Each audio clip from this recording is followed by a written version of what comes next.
జిల్లా తుళ్లూరు మండలం వెంకటపాలెంలోని టీటీడీ దేవస్థానం seed access రోడ్డుపై బాంబ్ స్క్వాడ్ మాక్ డ్రిల్ నిర్వహించారు. ఉగ్రవాదుల నేపథ్యంలో ముందస్తు రక్షణ చర్యల్లో భాగంగా మాక్ డ్రిల్ నిర్వహిస్తున్నట్లు డీఎస్పీ మురళీకృష్ణ వెల్లడించారు.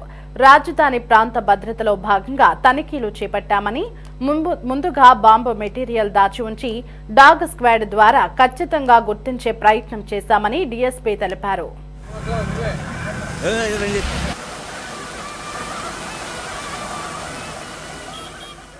బాంబు డిస్పోజల్ స్క్వాడ్ గుంటూరు వారితో కలిసి తుళ్లూరు పోలీస్ సబ్ డివిజన్లో బాంబు డిటెక్షన్ మాక్ డ్రిల్ నిర్వహించడం జరిగింది. ఈ కార్యక్రమంలో భాగంగా సీడ్ యాక్సెస్ రోడ్లో ఒక అన్నోన్ ప్లేస్లో కొంత సస్పిషియస్ మెటీరియల్ పెట్టి డాగ్ స్క్వాడ్ మరియు బాంబు డిస్పోజల్ స్క్వాడ్ ఆ ఏరియా మొత్తాన్ని కూడా చెక్ చేసి ఏదన్నా అనుమానాస్పద వస్తువు ఉంటే దాన్ని గుర్తించవలసిందిగా కోరాము. దీనికి గుంటూరు అడిషనల్ ఎస్పీ ఏఆర్ వారు నేతృత్వం వహించారు. ఈ క్రమంలో సస్పిషియస్ మెటీరియల్ని బాంబు డిస్పోజల్ స్క్వాడ్ మరియు డాగ్ స్క్వాడ్ రెండు కూడా గుర్తించడం జరిగింది.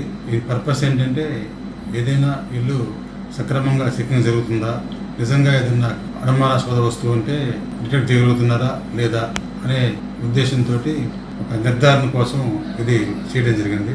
ఆ నిర్ధారణలో రెండు టీములు కూడా సక్సెస్ఫుల్గా ఆ వస్తువును ఐడెంటిఫై జరిగింది.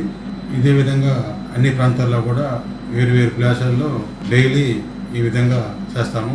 అదేవిధంగా రాజధాని ప్రాంతంలో డ్రోన్స్ పెట్టి సర్వే చేయడం జరుగుతుంది. ఎక్కడెక్కడ వర్కర్స్ ఎంతమంది ఉన్నారు, వాళ్ళ షెల్టర్ ఎక్కడ ఉంది, ఏ కంపెనీలో పనిచేస్తున్నారు అన్నీ కూడా మేము నిర్ధారణ తీసుకుంటున్నాము. ఈ రాజధానిలో ఎవరైనా కొత్తగా వర్కర్స్ వస్తే ఆ కంపెనీ ఓనర్స్ లేదంటే ఆ కంపెనీ మేనేజర్స్ కూడా ఆ వర్కర్స్ డేటాని మాకు ఇమీడియట్గా ఇస్తే ఆ డేటాలో ఉన్న వర్కర్స్ యాన్సెన్స్ కూడా చెక్ చేసి వాళ్ళ యొక్క నేరచరిత్ర ఏదైనా ఉంటే అది కూడా వాళ్ళకి మనము చెప్పి అలాంటి నేరస్తుల్ని మన వర్కర్స్లో లేకుండా చేస్తానికి కూడా సహకరించాలి.